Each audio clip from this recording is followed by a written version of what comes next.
சொன்னாலும் என் எண்ணங்கள் மாறாதே. கண்டுபிடிக்க உனக்கு புத்தி இல்லையே, அதுக்கு என்னிடத்திலே எதுக்கு நீ உரைச்சி முடிக்கணும்?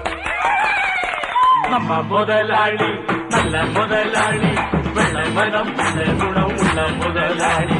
நம்ம முதலாளி நல்ல முதலாளி, வெள்ளை மனம் நல்ல குணம் உள்ள முதலாளி.